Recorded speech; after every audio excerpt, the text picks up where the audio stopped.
No ohľadom zimných štartov ideme vyskúšať minus 10 teraz. Dáme reálny štart, ako to býva.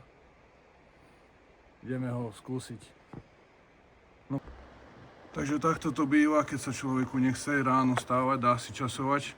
A teraz kvôli videu dám napriamo na pol hodinku.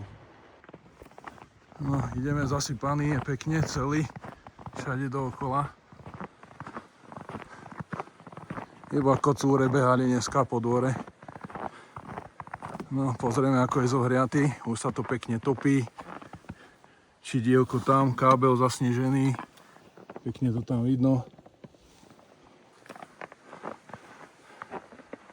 No, otvoríme, jak sa bude dať.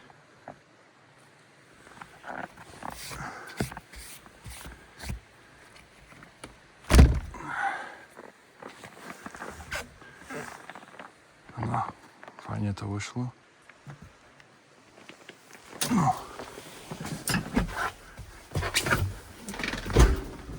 Takže každý, kto má rád takéto staré strojčeky, vie, že to nemajú radi v zime štartovať.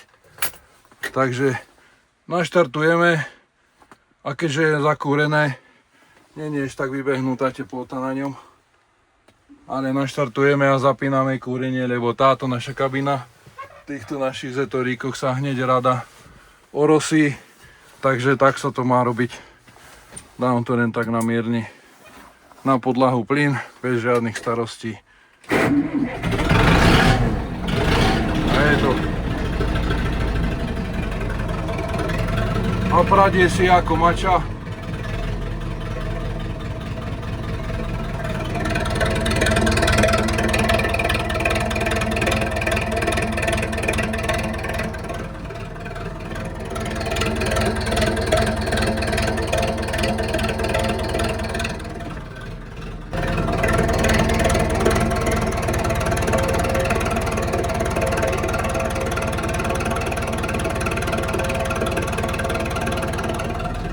No a kým vrčí a kým ho odkopem zo snehu, tak ešte mu stále nechám šidlo na kábel, nech sa ešte pekne zohreje cez elektriku. No.